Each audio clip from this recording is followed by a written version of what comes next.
अलबेले किस्सों की दास्तां के सिलसिले शुरू हुए बनके कहानियां कहानियां।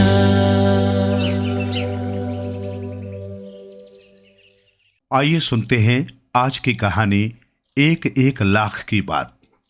एक राजकुमार था। उसके बाप ने उसे देश से निकाल दिया।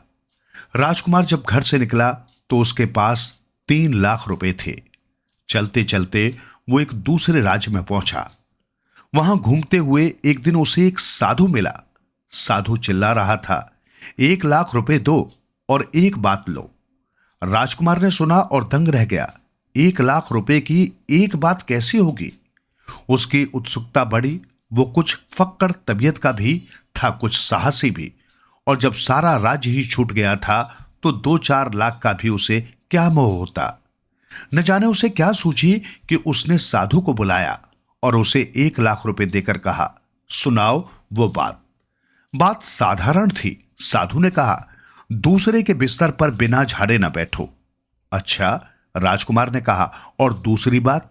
अब की बार भी उसने 1 लाख मुद्राएं निकाली और उसे दे दी। साधु ने दूसरी बात बताई, जहां जान पहचान ना हो, भोजन ऐसे ही न करो।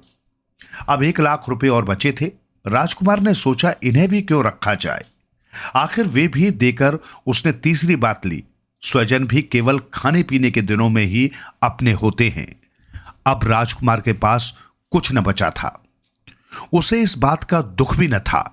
एक साधारण राहगीर की तरह चलता चलता वो उस दिन शाम को एक बीहड़ वन में पहुंचा। वहां आसपास कोई बस्ती न थी, सिर्फ एक झोंपड़ी थी जहां एक डायन रहा करती थी। वो डायन आदमियों को खाया करती थी। राजकुमार को उसने देखा और उसके मुंह में पानी भर आया। उसने उसका खूब आदर सत्कार किया। एक चारपाई लगाई, उस पर सफेद चादर बिछाई और प्रेम पूर्वक बैठने को कहा। तभी राजकुमारी को साधु की कही बात याद आई। उसने बिस्तर झाड़ा तो चादर नीचे झुकी। राजकुमार को शक हुआ। उसने चादर उठाई तो देखा कि चारपाई एक चौखट मात्र थी और उसके नीचे एक गहरा गड्ढा था। राजकुमार को डायन का उद्देश्य मालूम हो गया और उसने उसे मार दिया। साधु की बात उसे याद आई। चलो, लाख ही गए, जान तो बची, उसने सोचा। दूसरे दिन वो एक दूसरे पड़ाव पर गया। वहां एक बुढ़िया और एक उसकी जवान बेटी रहा करती थी। उन्होंने भी उसका खूब सत्कार किया, प्यार से बिठाया और फिर भोजन परोसा। तभी उसे साधु की दूसरी बात याद आई, पर उसे एक युक्ति सूझी।